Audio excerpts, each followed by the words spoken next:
Messieurs les directeurs de cabinet, Mesdames, Messieurs les conseillers techniques, Mesdames, Messieurs les directeurs généraux, directeurs, chefs de service, coordonnateurs de programmes et de projets, Mesdames, Messieurs les agents et invités ici présents en vos rangs, qualités et titres.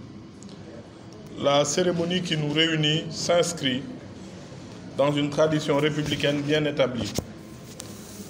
En effet, il n'est nul besoin de rappeler à cette assistance rompue à la pratique républicaine que dans la forme de gouvernement que nous nous sommes choisis, les femmes et les hommes investis d'une mission de service public ne font que passer. Seules demeurent les institutions.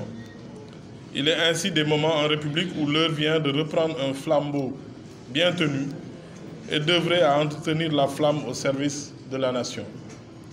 Madame la ministre, chère sœur, je reçois le témoin que vous me tendez avec une détermination teintée d'humilité. Je le reçois en vous rendant hommage pour le travail jusque-là abattu et vous assure que je veillerai à pérenniser les acquis et à être à la hauteur des défis.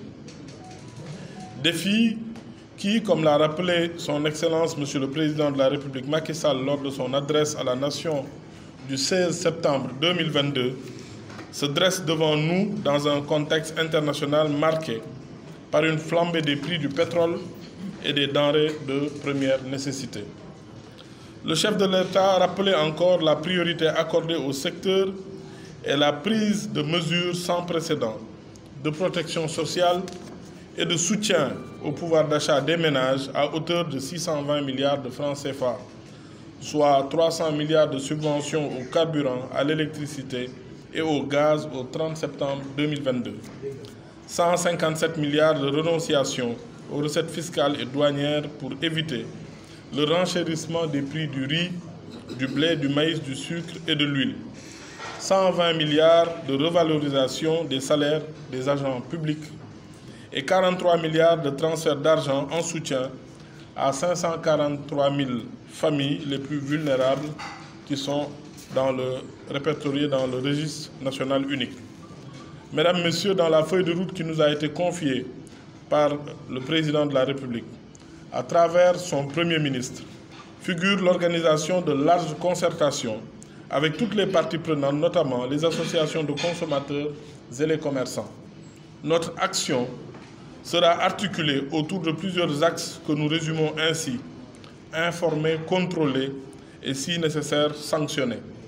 En effet, en ces temps de populisme et de manipulation, il nous semble plus que jamais opportun de mettre encore plus la bonne information à la disposition de nos concitoyens et de toujours leur offrir des espaces, outils et plateformes d'interaction avec les représentants de l'État.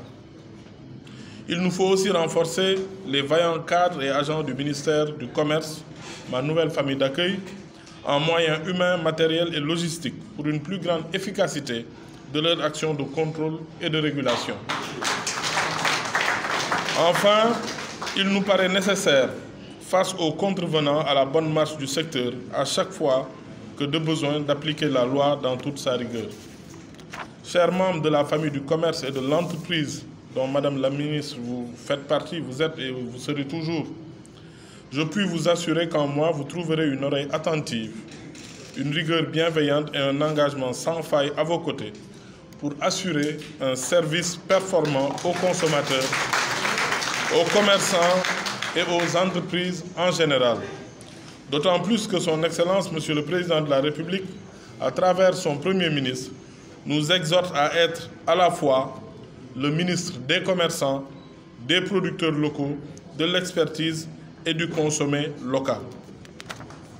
La mission qui nous a été assignée consiste donc à être dans le dialogue permanent.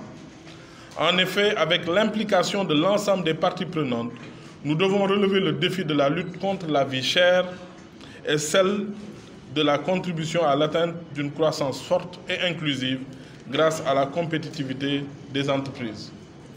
Quant à vous, chères sœurs, je vous laisse migrer vers d'autres missions républicaines dont je ne doute point que vous vous acquitterez pleinement. Je vous remercie de votre aimable attention.